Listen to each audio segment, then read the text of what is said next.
नमस्कार शुभ संध्या मुरुपाली आपण मानकु स्वागत करुछि ओडिसा रे।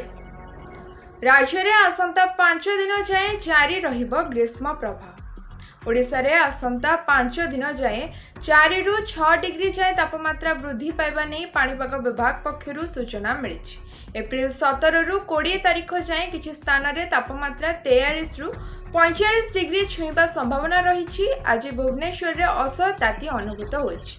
दिन 2:30 41.2 डिग्री सह भुवनेश्वर राज्यर सबुठारु उत्तप्त सहर पालटी थिला। सेहीपरि चांदबाली रे 41.1 डिग्री, झारसुगुड़ा रे 41 डिग्री और बालेश्वर रे 40 डिग्री तापमात्रा रेकर्ड करा जायछि। खरारे काम करिबाकू कड़ा भाबरे बारण करिसंती राज्य सरकार। एने सबु जिल्लापालंकू चिठी लेखिले स्वतंत्र रिलीफ कमिश्नर। दिन 11 रु 3 भितरे बाहर काम करि परिबे नाही। निर्देश अवमानना कले संपृक्त अधिकारी प्रति कार्यानुष्ठान ग्रहण करा जिवो। विपर्यय परिचालना आईन अनुसार कार्यानुष्ठान पई दिया जाइछि निर्देश। चलित वर्ष ओडिसा रे कम वर्षा नै आकलन करिछि भारतीय पाणीपाग विभाग। ओडिसा, छत्तीसगढ़, पश्चिम बंग रे हेबो नियंटिया वर्षा।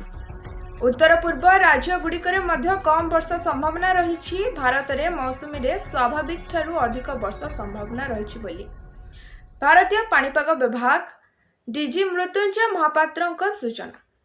जून रु सेप्टेम्बर जाए 106% वर्षा हेबार संभावना रही। ओडिशा उपकूल रे माछ धरा बंद निर्देश। आज 61 दिन पर्यंत ओडिशा उपकूल रे माछ धरा बंद पई निर्देश देइछि मत्स्य विभाग। मत्स्य संपदर विकास और संरक्षण पई निया जाइछि एपरि निष्पत्ति। केवल 8.5 मीटर डंगारे माछ धरा जाई परिबो। जून 14 तारिख जाए एही कटकणा बलवत्तर रहिबो।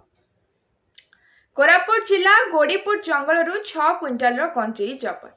जबत गंजेर मूल्य 60 लाख टंका होइथिबा जणा पड़िछि।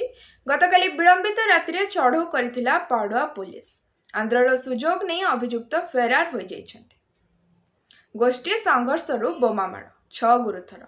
कटक जिला भेड़ा रामचंद्रपुर गाँव रे 2 गोष्ठी मुहांमुही होइथिबा जणा पड़िछि। गोष्ठी संघर्ष रु बोमामाड़ होइछि। एथिरे 6 जण गुरुतर आहत होइछन्ति। संकटापन्न 2 जणकू कटक बड़ मेडिकल रे स्थानांतर करा जाइथिबा सूचना मिलिछि। आज पई एतिकी। धन्यवाद। शुभ रात्रि।